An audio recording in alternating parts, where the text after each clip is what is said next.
What's up, YouTube, the internet? This is John from the internet, and as you can see, I have a little bit of a new setup that I am messing with right now. Got my MacBook Pro right there, and I've got a larger iMac, 27-inch 5K Retina iMac right here, which I'm actually, to be honest, wasn't really being used for really anything. Oh, that's math that I'm looking into because I'm working with a lot of math. But it's this pretty much like blank slate for Premiere Pro, where I'm going to be actually doing a lot of, hopefully, my video editing on a dedicated box. Because what ends up happening is that as I edit and produce and publish the videos in Premiere Pro on my MacBook Pro, it essentially takes up 100% of the resources, and so I literally can't do anything when I'm exporting, or actually even when I'm editing, but especially when I'm exporting, I can't even browse the web.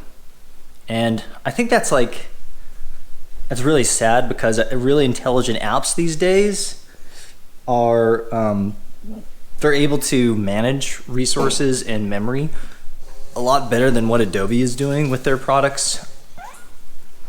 And to be honest, Adobe has always been that way. They've always been fairly cavalier with their product and the way that it interfaces with the CPU and the hardware. But anyway, that is an entirely different topic.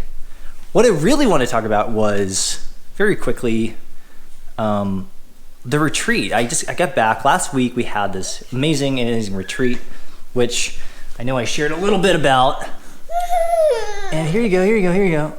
Apple. See, apple? And got back from that, and I've just been doing a little bit of thinking, actually a lot of thinking, about what we went through in the process and the activities that we had. I had a blast, but one of the biggest things was deciding our core purpose. I mentioned that previously in a vlog, but I thought I would actually spend a little bit more time talking about specifically why it is so personal to me.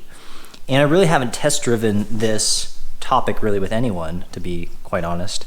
And so this might be a little bit rough and uncut. But I have a larger blog post. I'll link it below in the description. You can take a look at that and read that if you'd like. But here's the point, right? A core purpose for an organization, or even for you as an individual, as a person, can be really powerful, a really powerful utility and tool to create alignment, to create trust, to help motivate you. I mean, so many positive outcomes and outcauses of creating an effective purpose statement for your business. But the most important thing is that it's timeless. It needs to be able to persist way beyond any particular product. And that's how you get timeless companies that have survived decades and decades of changes and evolutions of technology and business. What do you want now? What do you want now? What do you want now? I have no idea what it wants. So great purpose statements allow companies to survive and persist way beyond any particular product line. And they have to keep reinventing themselves, but the purpose statement doesn't change. For instance, Walt Disney's purpose statement is, quote, "make people happy," or something like that, end quote. Make people happy. And I love that because it's timeless. Like, their mission, their purpose statement can be used in so many different ways, right? Movies, theme parks, merchandise, right? Other different types of creative products. It's so timeless. And so useful on so many different levels. And so that's what we want to create for my company. We want to create a timeless purpose statement that could be really leveraged. So that's at kind of a larger scale. It needs to be timeless and useful, but more importantly, it really needs to be personal. Every person on the team needs to read this purpose statement and be able to meditate about it and have it deeply resonate with who they are as people, their experiences, their backgrounds, their hopes, their dreams. And that sounds pretty fluffy, but it's actually really, really important. And so it's neat, I think, through the process that we went through with our executive coach, organizational coach, is as we walked through this process, we eventually landed on...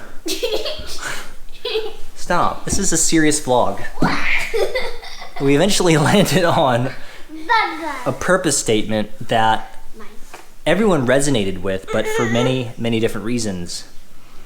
And I love that. That allows diversity of thought, that allows for diversity of opinion and perspective, and yet in a really neat way, at its very fundamental principled level, it creates incredible amount of alignment with the team and the organization. And so the core purpose statement started out as something like, as we went through the process, it's really fun. It's really fun to see the evolution, because it started out very tangible and very tactical and very boring. When John first asked the question, our coach's name is John, his longtime friend. Like, what does Yen build? Why do we exist? The first thing that came out of my mind was such an engineering answer. It was, we build software. We build computer software. And it was so sterile, it was so clinical, it was so boring. But that's where my head usually stays, actually. I think one of the things that most people credit me for, when I really shouldn't be credited for this at all, or they ascribe to me a particular skill set, which I really don't have. It's, I think a lot of CEOs, a lot of founders are visionaries, and that's great. I am not one of those types of people. I can barely vision cast what I'm going to have for lunch or for dinner, let alone like years down the line. I'm very much in the here and now, which obviously is very useful, but it's hard for me to get into a mode where I'm actually thinking really deep into the future. Anyway, so we went through this process, and it kind of like it would strip things away, and it's really fun and a really kind of introspective activity. And then we ended up with, to make a long story short, we ended up with this core purpose statement, which says that Yen exists to create wealth building tools for everyone, everywhere. That's, say it again, wealth building tools for everyone, everywhere.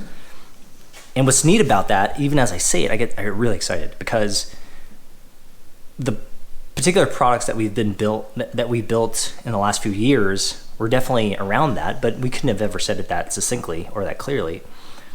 And then clearly, like, the product that we're currently building, Yen, easily falls in line with that position, right? It is a wealth building tool for everyone, everywhere.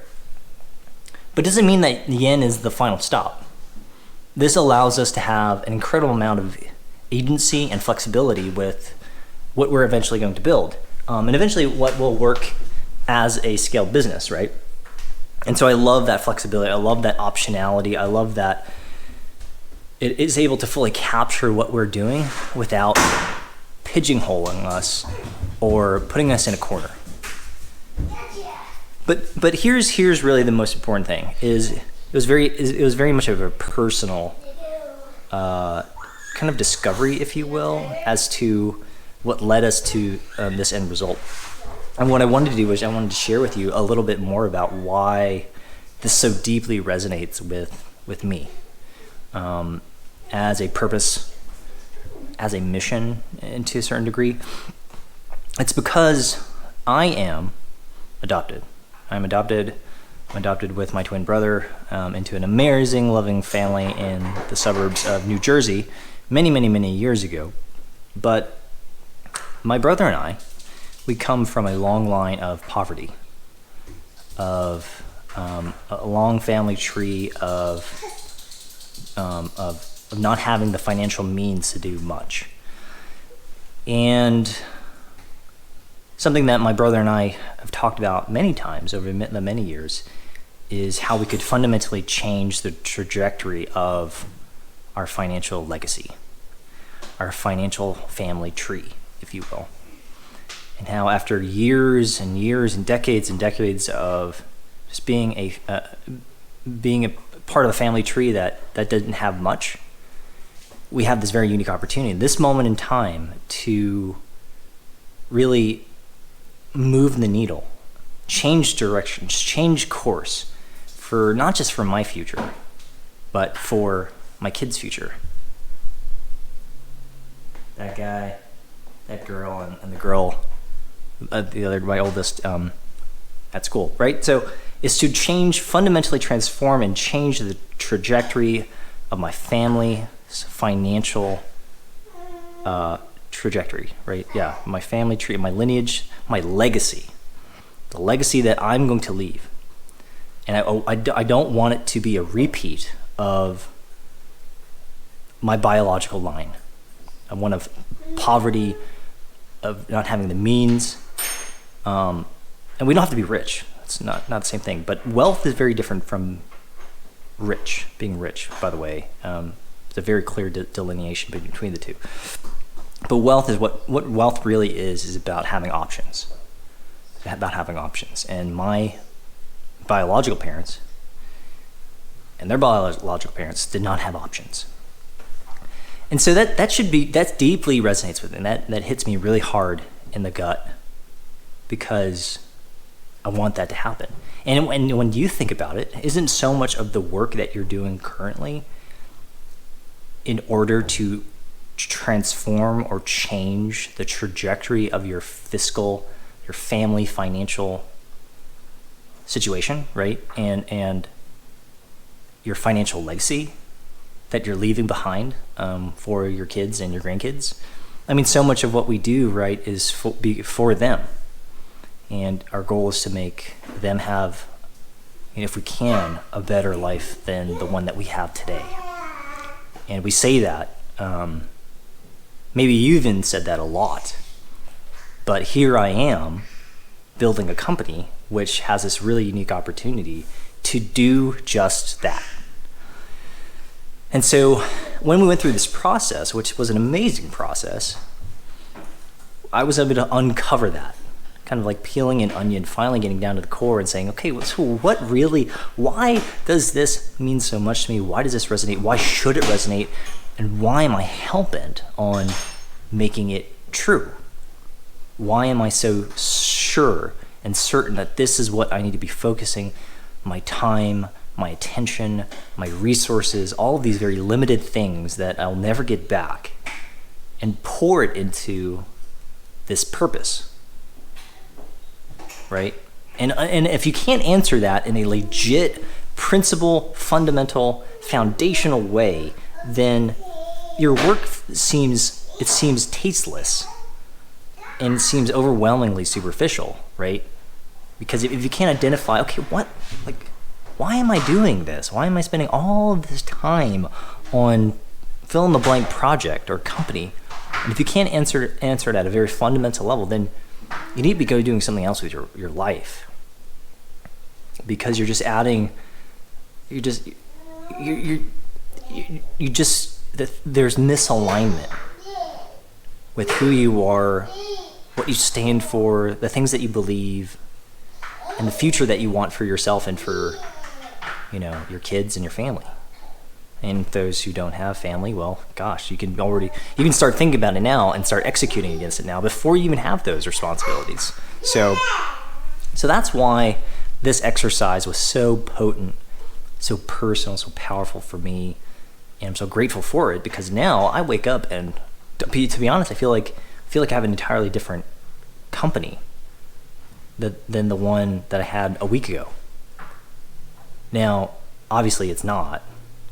But in some ways it is, because so much of how we feel about the work that we do is up here. And of course here, right, in the heart and the soul. But so much of how we respond day to day, and whether we wake up on the right side of the bed or the wrong side of the bed, is dependent on how we think about our lives and how we're spending our time, and how we think about spending our time on the things that we're spending our time on, right? All that is fairly self-evident. Anyway, so I just wanted to capture that, because it was really important for me to walk through that process, not just for my company, but for me specifically, And so when I sit in front, or actually rather stand, when I stand in front of these two computers, that one specifically, but now this one to edit my videos, when I stand in front of this computer, I really want to know without a shadow of a doubt that I'm doing what I'm supposed to be doing. I'm working on the things that I'm supposed to be working on that are impacting not just my life today, but the very future of my family. And if those things aren't in this very clear alignment, then I feel lost. I feel disconnected. I feel apathy, maybe. I just feel aimless. And perhaps you know that feeling. I've had that feeling a lot in my life, but I've been waking up these last few mornings just feeling really good. There's a lot of work to do, obviously, but I just know why. I can answer that question. Why are you doing what you're doing? Anyway, okay, I feel like I'm beating a dead horse, but it's really, you know, because of these guys right here. Hey, up here.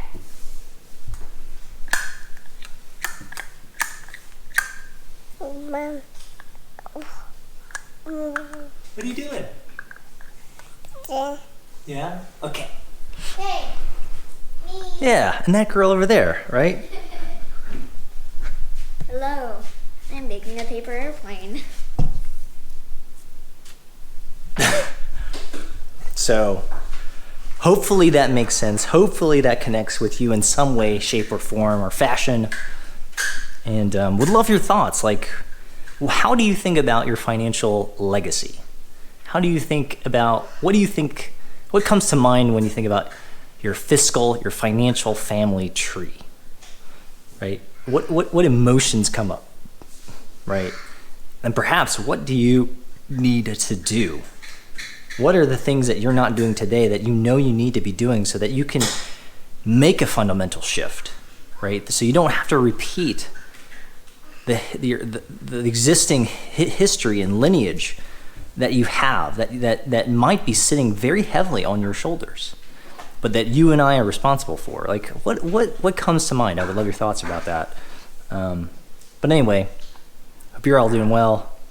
Love you guys. This vlog is done. I'm gonna throw it up into this new iMac. It's not a new iMac, it's an older iMac. But I'm gonna throw it into here, get it done, and I'll see you guys later. Love you guys, bye.